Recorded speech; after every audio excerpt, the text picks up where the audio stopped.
Buenos días compañeros y compañeras, mi nombre es Juan Felipe Ceguera Mesa y en acompañamiento de mi compañero Juan Sebastián Manjarres vamos a hablar sobre el origen y el desarrollo histórico del derecho administrativo y de la jurisdicción contenciosa administrativa tanto a nivel nacional como internacional.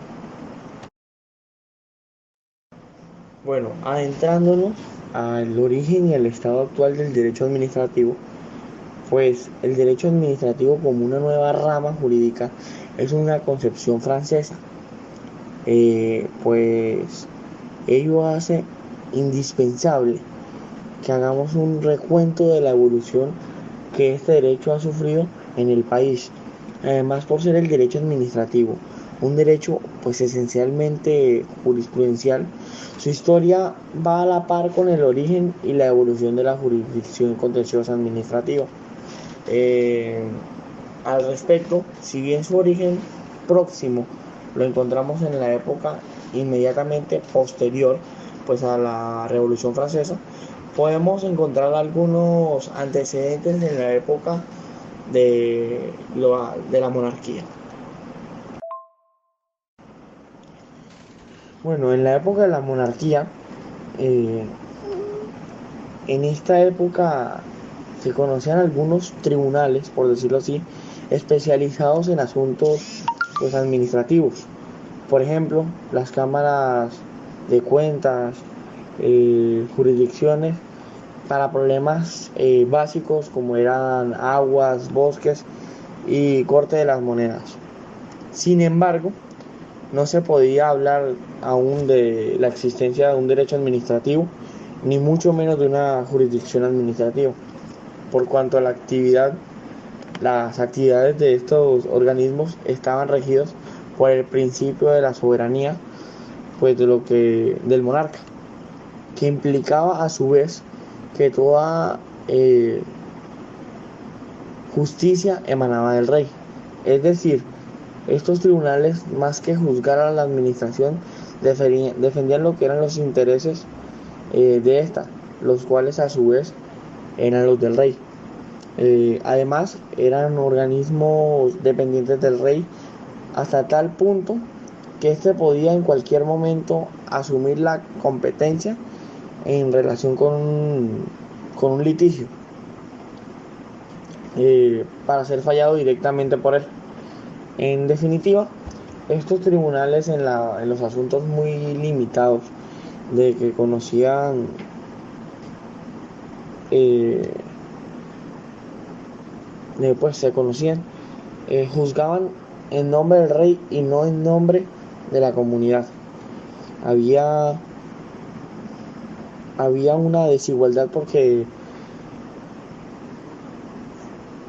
era todo a favor del rey.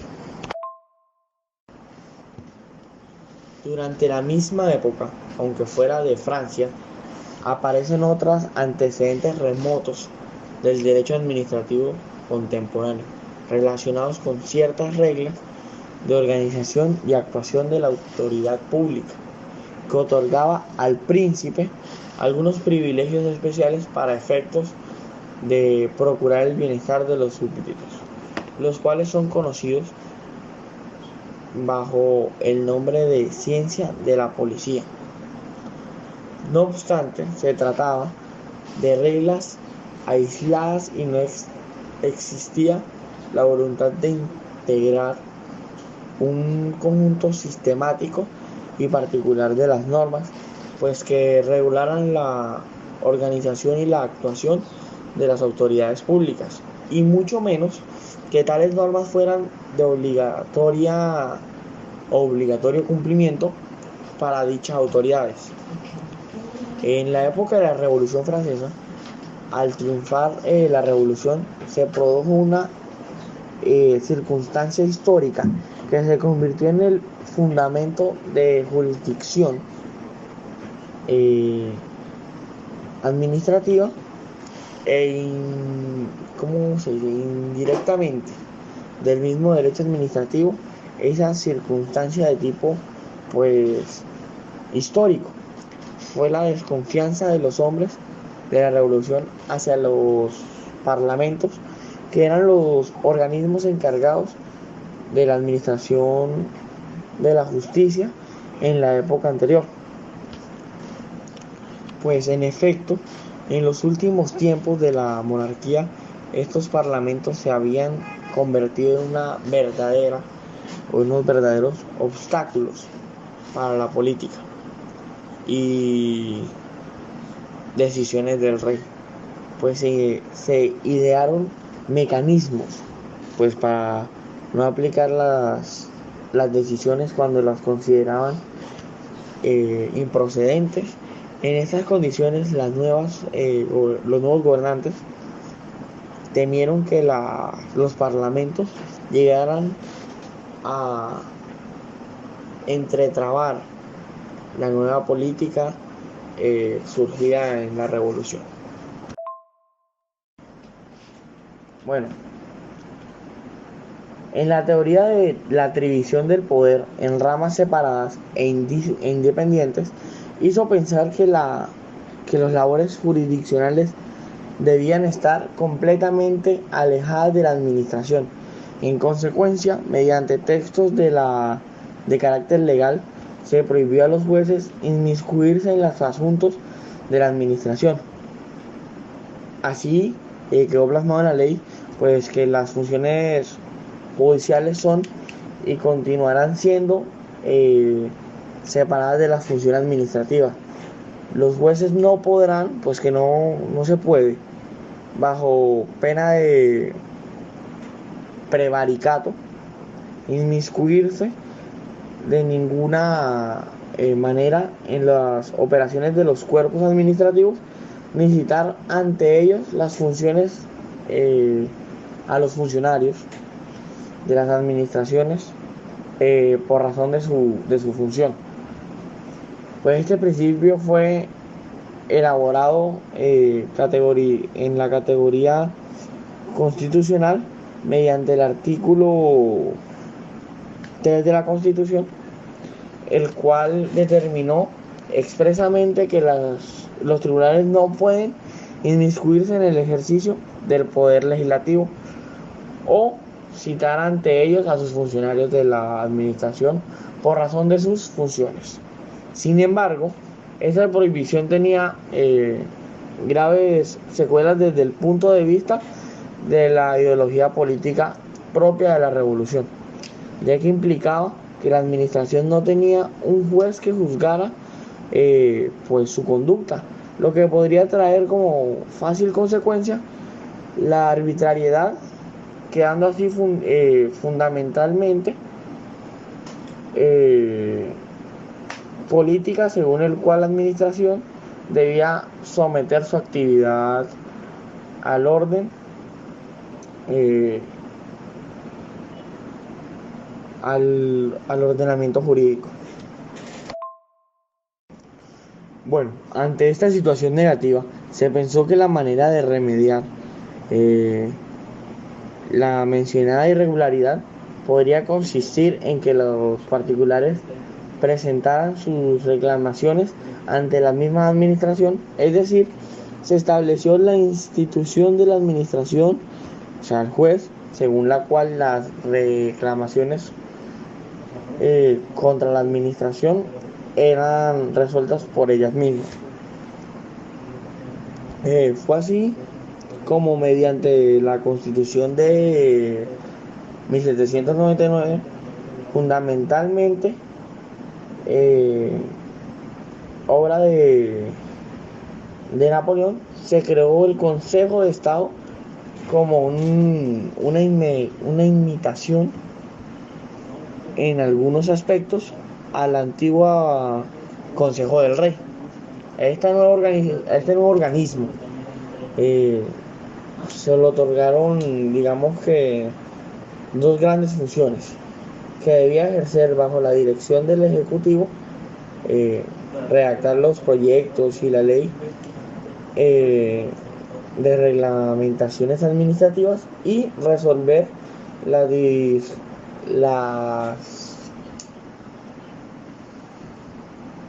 discusiones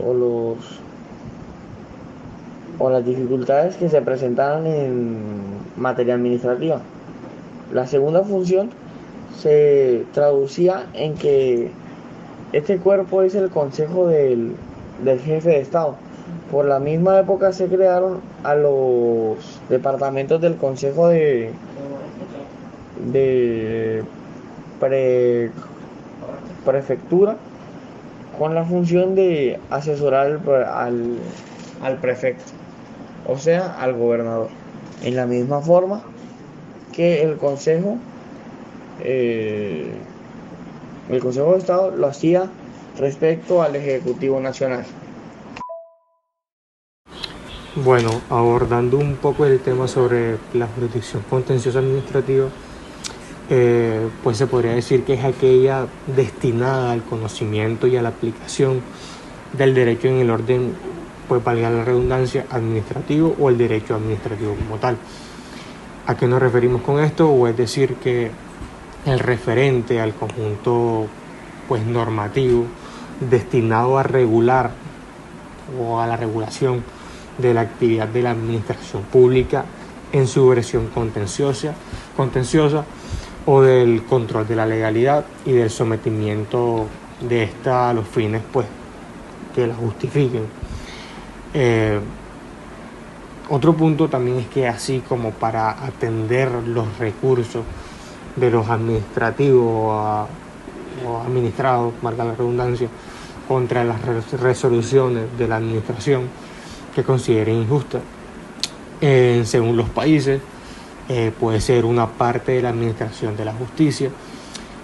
o puede corresponder a un alto órgano de la administración, dependiendo pues del lugar que esté pues ha llegado. Bueno, ahora sí, metiéndonos en materia como tal sobre lo contencioso administrativo, mediante un primer decreto de Angostura, lo que vendría siendo su libertador Simón Bolívar, en calidad de jefe supremo de la República de Venezuela y capitán general de su ejército y de los de la Nueva Granada, creó un Congreso Provisional de Estado. Pues sobre el punto, los historiadores Pombo y Guerra, en su obra Constitución de Colombia, pues califican a la ciudad de Angostura como la cuna del derecho constitucional colombiano. Bueno, esta ciudad también es señalada por el Libertador como la capital provisoria en la que se gestó la idea de crear un Consejo de Estado que sirviera de contrapeso a su limitada autoridad, pues en ejercicio de la dictadura pugnada con su idea republicana, y ya como que empezaban a producir algunos desagrados entre los mismos militares que anhelaban verlas realizadas. Bueno, esta ciudad también es señalada por el Libertador como la capital provisoria en la que se gestó la idea de crear un Consejo de Estado que sirviera de contrapeso a su limitada autoridad, pues en ejercicio de la dictadura pugnada con su idea republicana, y ya como que empezaban a producir algunos desagrados entre los mismos militares que anhelaban verlas realizadas. Los mismos historiadores mencionaron que ese incipiente Consejo de Estado pudo tener pues sus defectos en la organización si se comprobaba con lo que universalmente tienen los de su clase frente, por así llamarlo, a los principios modernos de organización política, pero que al tomar en cuenta la época en que Simón Bolívar lo constituyó, cuando la autoridad imperente era la del militarismo, en coyunturas de zozobra y de, por así llamarlo, luchar, reconoce que el Libertador dio un paso de gran trascendencia, pues por así llamarlo, de buscar una asesoría en el ejército del poder del que entonces se haya investigado. Ahora bien, y pues estos también agregan que si bien es cierto el dictamen de ese pues organismo no era, pues por así llamarlo, de carácter obligatorio, como lo es para pues determinados casos en algunas pues legislaciones modernas. Y aun cuando el jefe supremo se reservó desde el nombramiento de empleados secundarios, la presidencia y pues las convocatorias del Consejo de Estado, ello no quita pues al que formó, por así llamarlo, por el decreto su carácter de norma y fundamento de los que después existieron. También prenda de la desprendimiento y de su pues respeto a la pública opinión, lo que le dio pues al Libertador al constituirlo. Pues el origen de ese primer organismo provisional fue eminentemente pues político, porque su designación correspondía al Libertador, quien lo convocaba discrecionalmente cuando lo requería en la orientación de su política, porque podríamos llamar que era el gobierno quien integraba las sesiones en que se dividían, ya vendría siendo Estado, Hacienda, Marina, la guerra, la justicia, etcétera, porque sus funciones eran de exclusiva índole pues consultiva. Bueno, también hay que tener en cuenta que pues sus funciones no eran solo pues consultivas, como cuando emitían opiniones sobre declaratoria de guerra y los tratados de paz, o internacionales que resultaban muy necesarias en una coyuntura histórica de guerra. También le fueron atribuidas funciones administrativas, como cuando preparaba decretos y propuestas de reformas legislativas. Hasta ese momento, pues las funciones del Consejo de Estado continuaban conservando su esencia, pues por así llamarlo, de esencia política, ya que no jurisdiccional, y si bien las opiniones emitían por ese organismo no obligaban al gobierno, sino eran pues obligaciones de pues por así decirlo, solicitarlo.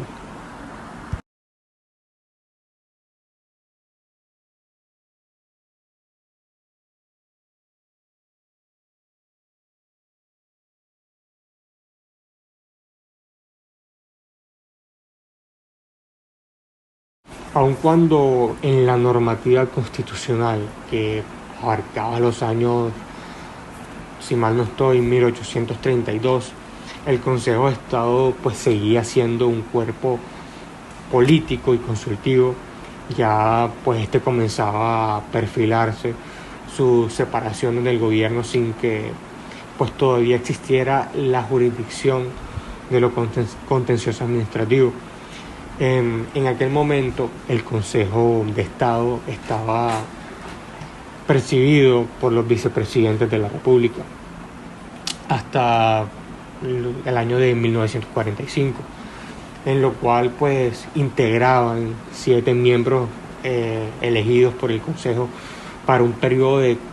si mal no estoy, 4 años estipulados, en el cual pues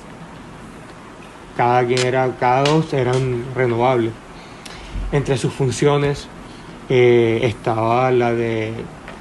dictaminar a la solicitud del gobierno asuntos pues relacionados con actos de la administración y decretos de importancia para pues lo que vendría siendo ejecutivo. Dichos dictámenes no eran pues obligatorios para el gobierno, pero sí estaba pues obligatorio a solicitarlos. En esta etapa les fueron pues atribuidas al Consejo de Estado 2 funciones, a saber, en primera instancia tenemos la cual era pues evitar a la Cámara de Representantes